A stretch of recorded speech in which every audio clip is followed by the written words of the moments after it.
Good morning, everyone. 3 years ago today, 58 people lost their lives and hundreds more were wounded in the horrific Las Vegas Music Festival shooting. That was 3 years ago today.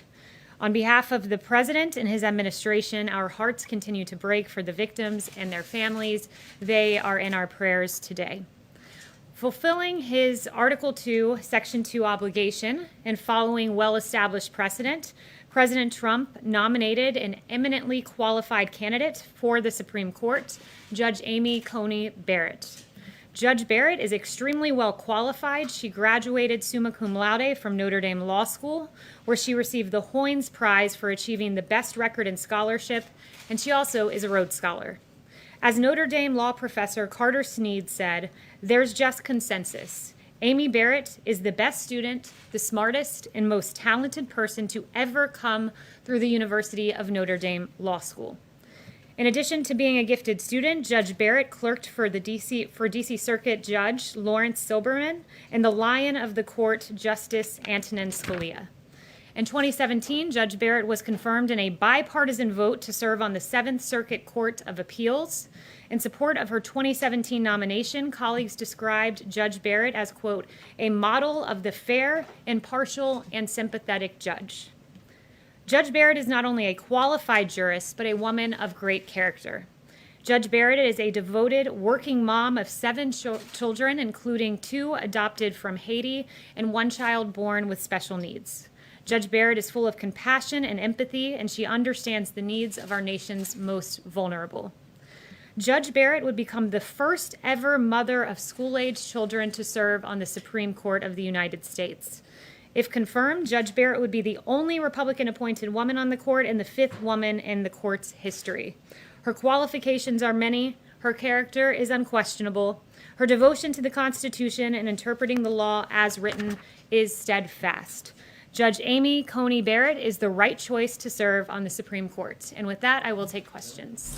John. Kayleigh, if I could start off, I'd like to ask you for a definitive and declarative statement without ambiguity or deflection. As the person who speaks for the President, does the President denounce white supremacism and groups that espouse it in all their forms? This has been answered yesterday by the President himself, the day before by the President himself on the debate stage. The President was asked this. He said, sure, 3 times. Yesterday, he was point blank asked, do you denounce white supremacy? And he said, I've always denounced any form of that. I can go back and read for you in August 2019, in one voice, our nation must condemn racism, bigotry, and white supremacy. In August of 2017, racism is evil, and those who cause violence in its name are criminals and thugs, including the KKK, neo-Nazis, white supremacists, and other hate groups. I have an entire list of these quotes that I can go through with you. He has condemned white supremacy more than any president in modern history. Just to clear it up this morning, can you, naming it, make a declarative statement that you denounce, that the President denounces it? I just did. The President has denounced this repeatedly. The President was asked this. You're contriving a storyline and a narrative. I'm just asking you to put He this said, to rest. I just did. I read you all of the quotes, and if you need to see them in writing, I will put them in an email. Paula. So, Kayleigh, can you right now denounce white supremacy and the groups that espouse it? I just did. The President has denounced white supremacy, the KKK, and hate groups in all forms. He signed a resolution to that effect. The President just last week, perhaps you all weren't covering it, but just last week expressed his desire to see the KKK prosecuted as domestic terrorists. This President had advocated for the death penalty for a white supremacist, the first federal execution in 17 years. His record on this is unmistakable, and it's shameful that the media refuses to cover it. Yes. Thank you. The FBI and the Department of Homeland Security say that racially motivated violent extremism is one of the deadliest threats that we face in the U.S. Does this White House agree with that assessment, and what is it doing to combat this threat? The The president has done quite a bit to combat this threat. First of all, last week, he also, in addition to saying he wants to prosecute the KKK as domestic terrorists, he said that lynching should be a national hate crime. Again, I think there's no stronger signal that you can send than advocating for the execution of a white supremacist the first time there's been a federal execution in 17 years. He's been unmistakable. It's different than actually doing it. He's continually condemned it, and it is really... His record on this to It go to is John's really question is mixed. He has condemned it is it, not he's mixed in the equivocated, at slightest. times he said he didn't want to acknowledge it or address it. His record is very mixed on this issue. His record is not mixed in the slightest. And when you go back in Very history, mixed. you can I have see his that history right here. when you go back have in his history, you can quotes. see that It's Jesse mixed. Jackson It's has mixed. praised the president as someone who served underserved communities. This president with Mar-a-Lago, it was the first Palm Beach club open to African Americans and Jews. And in fact, But his record he is was- mixed. He has he not was been praised. consistent on the issue He of has white been supremacy. So I'm asking you, entirely what has this consistent. White House And it done is quite to shameful. combat It is what quite the FBI shameful. says is Let one me of the speak, Paula. deadliest threats Paula, in this country? We're not having a debate on a cable news set. You're right now, you need to saying let that he me finish. condemns it. I have his record right here. It's You need mixed. to let me finish. His record It's is mixed. quite funny that the media goes haywire about interrupting in debates and then chooses to pursue that very same tactic themselves. This is a White House briefing. You ask a question and you give me time to answer. Yes. Kayleigh, the president said at the debate that Roe versus Wade was not on the ballot and that Judge Amy Coney Barrett's view was not known. She signed a newspaper ad in 2006 which called for, quote, an end to the barbaric legacy of Roe versus Wade. And the president has explicitly promised to support judges that overturn Roe. Was he downplaying her views on Tuesday night? And what do you say to the American public about whether Roe is on the ballot? The president has been clear that he would never ask a judge to prejudge a case. Judge Amy Coney Barrett has, on multiple occasions, said it is never appropriate for a judge to impose that judge's personal convictions, whether they derive from faith or anywhere else on the law. She said that she continues to stand and vehemently believe the core proposition that if there is ever a conflict between a judge's personal conviction and that judge's duty under the rule of law, it is never, ever permissible for that judge to follow their personal convictions in the decision of a case rather than what the law requires. President expect her to overturn Roe. He has said he would only appoint judges The that overturn Roe. president would never ask a judge to prejudge a case. And what I would also say is we fully expect that the Ginsburg rule be followed throughout the course of these proceedings. It was then Senator Joe Biden who set the Ginsburg rule in saying that there are no questions on how Ginsburg will decide any specific cases that may come before her. And Justice Ruth Bader Ginsburg indeed applied that rule throughout the course of her hearing on the First Amendment religion Say clause that her and various views are other not known issues. if they are Yes. very clear. Will the president commit to participating in the next debate before the commission changes the rules? First, with regard to the commission rule changes, the president made clear his view on that yesterday, that he thinks the only way there's a fair debate is change in the moderator and a change in the Democrat nominee. He wants to debate. He plans on being at the debate, but he wants the rules to be fair and wants a fair exchange and doesn't want rules that cover for a certain candidate's inability to perform well. Thank you, Kayleigh. Can you explain why it's appropriate for the president to be holding rallies this weekend in two areas that this White House has declared to be red zones in Wisconsin? Yeah, so the president believes that people have a First Amendment right to political speech. He is having a rally. People can choose whether or not to come. But the governor has begged the White House to please not continue having events like this. Your own coronavirus task force says this is an area that people need to be really careful in, double down on social distancing. So why is it right for the president to be coming in there and holding another rally Well, or two rallies? we employ measures to protect rally goers. We encourage We've all mask covered these wearing rallies. and These people are sanitizing. shoved together. There are thousands of people standing close to each Did other, you watch not the wearing Democrat masks. nominees rally yesterday? There was no social distancing there, so I assume you guys expressed the same line of questioning to the Democrats. But what I would say is this, is there really seems to be two standards of health in this country, one for Trump supporters and one for everyone else. You had 1,300 health experts literally sign a letter that said, we do not condemn these gatherings, speaking of the protests that we all saw play out, we do not condemn these gatherings as risky for COVID-19 transmission. We support them as vital to the national public health. So it's vital if you're protesting, but somehow political speech is no longer vital when it comes to a Trump supporter. Caitlin. So the Proud Boys, or people who consider them to be members of this group, give voice to these misogynistic, Islamophobic, anti-Semitic, anti-immigrant views. They're a despicable group by pretty much anyone's standard. standard. So when the president was asked about them and you say he denounced them, that's what you're insisting that he did on the debate stage the other night.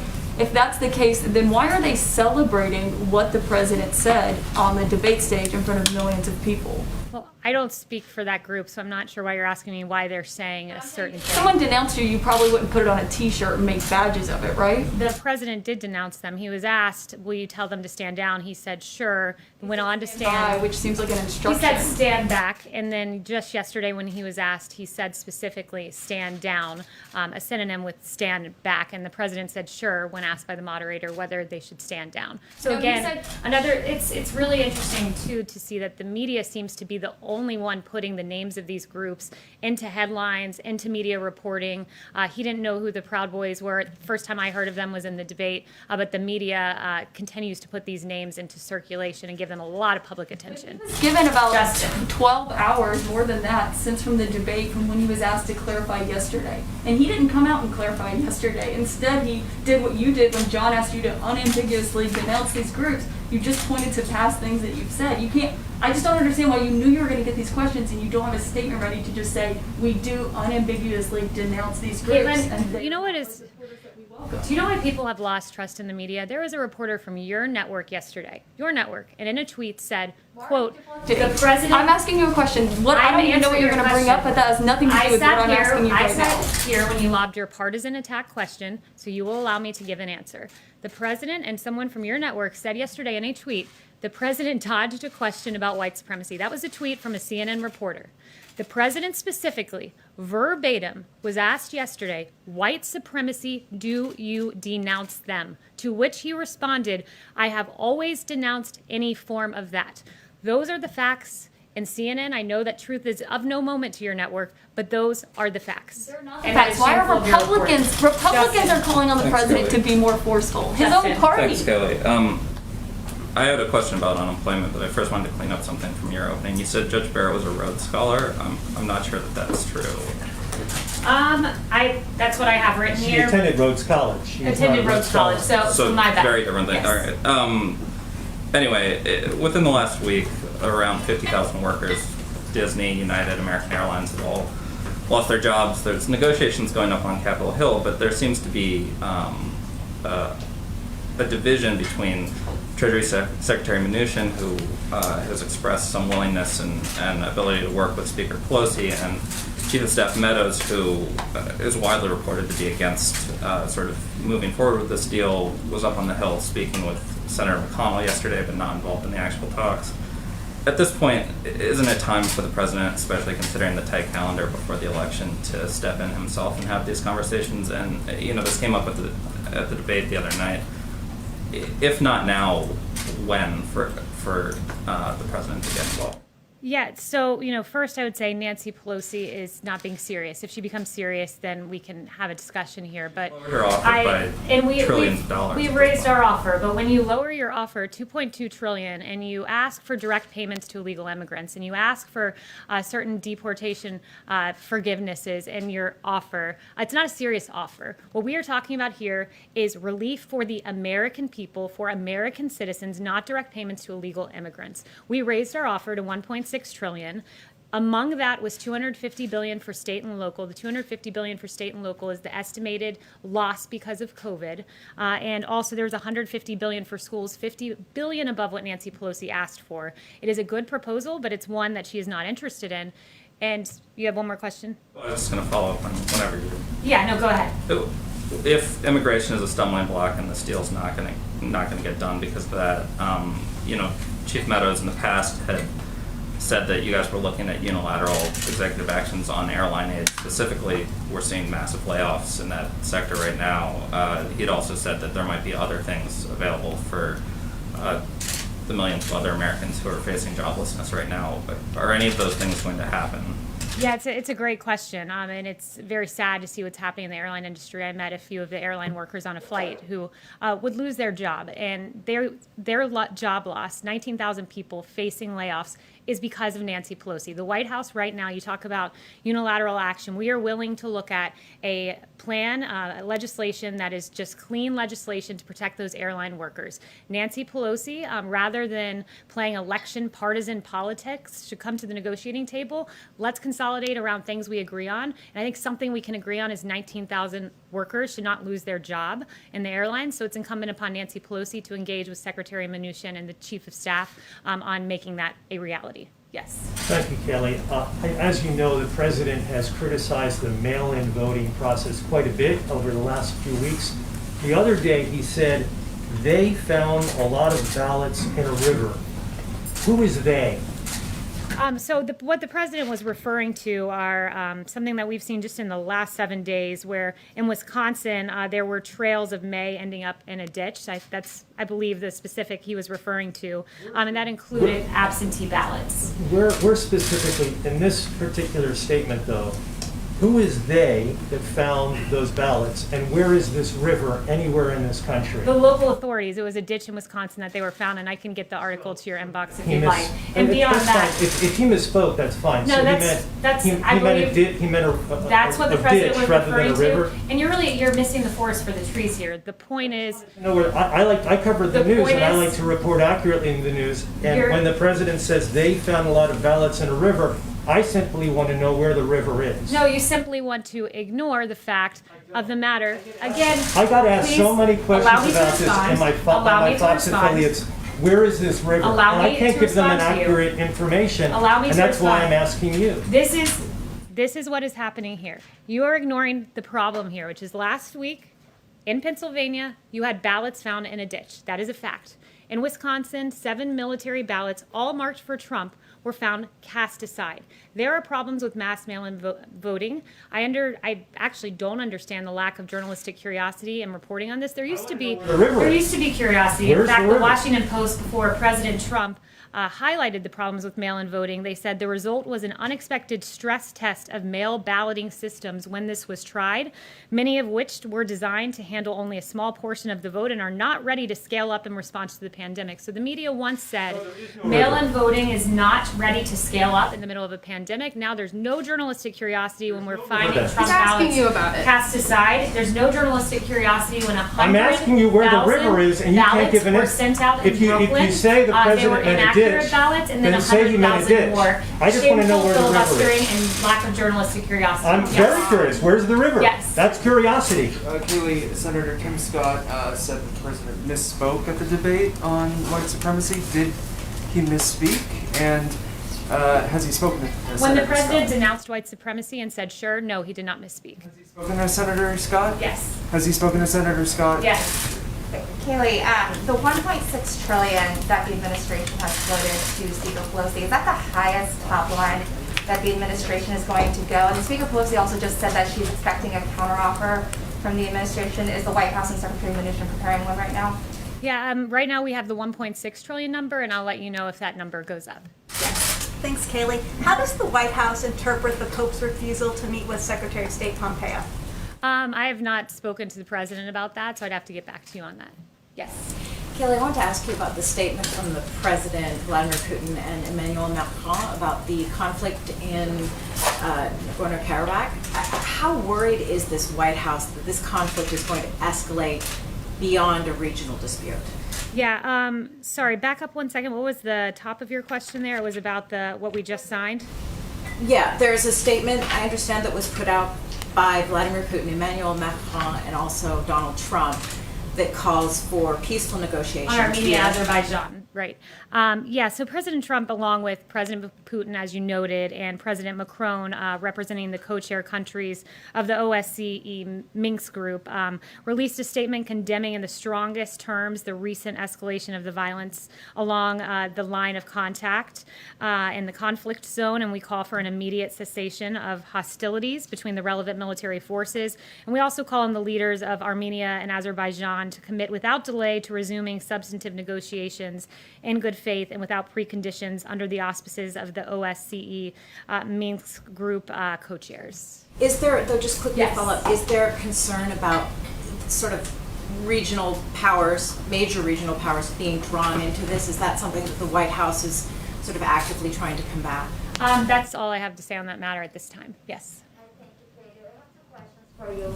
One about the list of former Trump administration officials who are coming out against President Trump and supporting Joe Biden is growing. Is the president concerned about these dissidents and what they are talking about? No, we're not concerned. The people who have come out are people who don't have personal interactions with the president, and they're peddling things that are falsehoods to advance their careers. And I have a question about the Latin vote. What is President Trump's strategy to convince the Latino voters beyond the Cubans and Catholics to vote for him?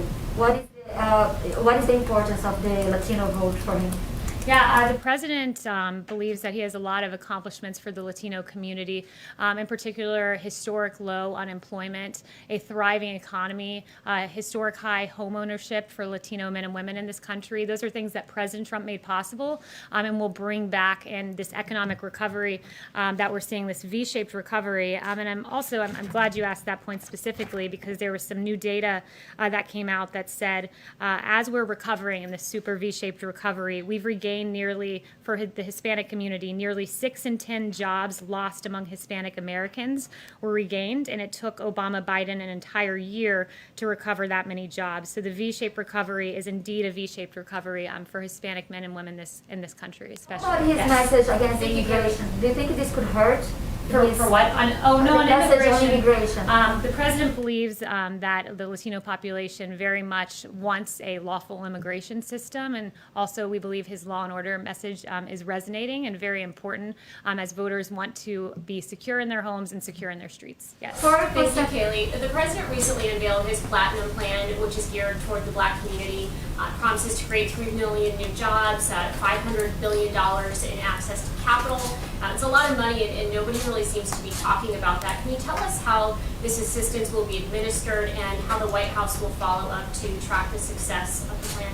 Yeah, this is a very important plan for the Black community. It's also, it bears mentioning that in the pandemic, as we've regained jobs, roughly 4 in 10 jobs lost among Black Americans have been gained, and it took Obama Biden 2 years to do that. So we're indeed outpacing in job growth for the Black community and the Latino community. And the president has promised this community that he's looking to create 3 million jobs in the next term.